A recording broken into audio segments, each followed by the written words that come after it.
Hello दोस्तों। आज की कहानी है साली पर नज़र। अगर आप लोगों को मेरी कहानी अच्छी लगी तो प्लीज़ सपोर्ट कर दीजिए मुझे। मेरे चैनल को सब्सक्राइब कर दीजिए, हिंदू लेटेस्ट हिस्ट्री चैनल को, और बेल आइकन को प्रेस कर दीजिए। मैं आप लोगों को अच्छी अच्छी कहानी सुनाने के लिए बहुत मेहनत करती हूँ। प्लीज़ आप लोग मेरे चैनल को सपोर्ट कीजिए प्लीज़। घर में शादी का माहौल था। शमिया की दीदी की शादी थी, इसलिए उसकी कोई सहेलियाँ आई थी। रात में गाना बजाना चल रहा था और शमिया का डांस भी। सभी सहेलियों ने कहा, देखो दूल्हे की साली साहिबा कैसे नाच रही है, अब तो उसकी बल्ले बल्ले है। वो तो जीजा को उंगलियों पर मसाएगी, उनसे भरपूर फायदा लेगी। उसकी सहेली दिव्या ने अफसोस जाहिर करते हुए कहा कि क्या बताऊं यार, मेरी तो कोई बड़ी बहन ही नहीं है, मुझे तो साली का मजा मिलेगा ही नहीं। सबने हंसते हुए कहा, अरे भाई इसमें क्या है, शमिया से बात कर लो, वो तुम्हें भी जीजा से मिलवा देगी, आखिर वो उनकी आधी घरवाली होगी ना। सुमन को ये शायद अच्छा नहीं लगा। उसने कहा, साली होती है आधी घरवाली। कहावत ने हमारी मानसिकता को बेजार कर दिया है। आज सभी इसका गलत मतलब ही निकालते हैं। अब तो रिश्ते तय करते समय लड़के लोग अपनी पत्नी बनने वाली लड़की की बहन को पहले देखना पसंद करते हैं। उसने बताया कि पुष्पा अपार्टमेंट में रहने वाले गुप्ता जी अपनी बड़ी लड़की शबी की बात आगरा के एक बिजनेसमैन से सलाह रहे थे। सब कुछ तय हो गया था, इसलिए वो सपरिवार लड़की दिखाने आगरा गई। साथ में उनकी छोटी बेटी तमन्ना भी गई। सभी तो चुपचाप बैठी थी, परंतु तमन्ना यहाँ पर काफी एक्टिव थी। लड़के को बताया गया कि ये तुम्हारी साली है। तमन्ना ज्यादा खूबसूरत तो नहीं थी, परंतु ज्यादा चुलबुली और फैशनेबल थी। वो लड़के को भा गई। उसने जिद कर ली कि शादी तमन्ना से ही करेगा। हालांकि ये बात किसी को अच्छी नहीं लग रही थी, मगर गुप्ता जी ने सोचा कि कम से कम एक तो निपटेगी। उन्होंने हाँ कर दी। बेचारी सभी देखती रह गई। अंदर से रो रही थी मगर ऊपर से मुस्कुरा रही थी। उसे लगा कि तमन्ना मना कर देगी, मगर वो तो खुश थी। कुछ नहीं कहा उसने और सगाई की अंगूठी भी सहर्ष पहन ली।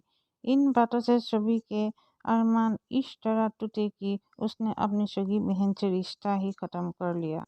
बहुत दिनों तक उसकी शादी कहीं तय नहीं हुई तो वो मानसिक तनाव का शिकार हो गई। अभी तक उसने शादी नहीं की। मोहल्ले वाले ने भी कहा था, गुप्ता जी को ऐसा नहीं करना चाहिए था।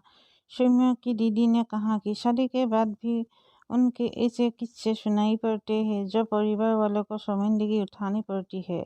हवस कई बार जीजा और साली के रिश्ते पर हावी हो जाती है, फिर रिश्ते को शर्मसार करने वाली घटनाएं घटित हो जाती है। कहीं जीजा जी साली का अपहरण कर लेते हैं तो कहीं साली जी ही जीजा के साथ भाग जाती है। पूनम ने अपने विचार रखे कि हमारी समाज में जीजा साली का रिश्ता अत्यंत नाजुक माना जाता है। इस रिश्ते में शेरशाह को सामाजिक मान्यता भी मिली है। भाई, जब हमारी दीदी की शादी हुई थी तो हम अपने जीजू से खूब मजाक करते थे, उन्हें खूब सेरते थे, खूब परेशान करते थे। वो बहुत चिढ़े थे, हम लोग से इतना डरते थे कि सरपरी के नीचे छुप जाते थे। फिर भी हम उन्हें खींच कर परेशान करते थे। क्या जमाना था वो भी। आज भी याद आती है तो मज़ा आ जाता है। लेकिन हम लोग अपनी मर्यादाओं को नहीं भूलते थे। हमारे दीदी, मम्मी और पापा सभी को हम पर विश्वास था। हमने उसे कभी टूटने नहीं दिया।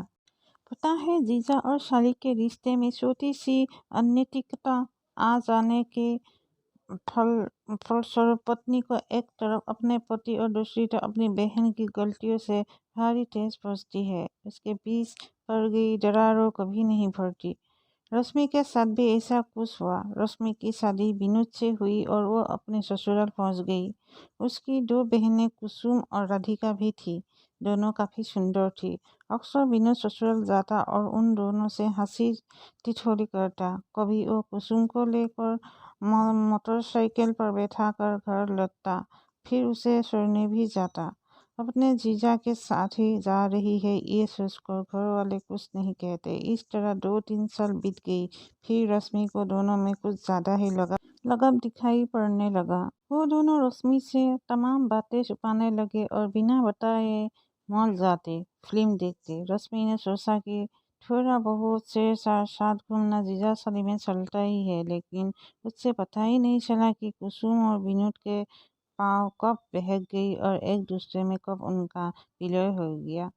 पता तब चला जब एक बार रश्मि के पापा का फोन उसको आया कि कुसुम घर वापस क्यों नहीं आ रही है, जबकि कोई गई थी कि 2 दिनों में वापस आ जाऊंगी। रश्मि ने आश्चर्य व्यक्त करते हुए कहा, वो तो यहाँ आई ही नहीं। उसके पापा ने आगे बताया कि वो इस महीने 3 बार तुम्हारे यहाँ जा चुकी है। कहा था कि तुम्हें उसकी ज़रूरत है, इसलिए रात में वही रुकी थी।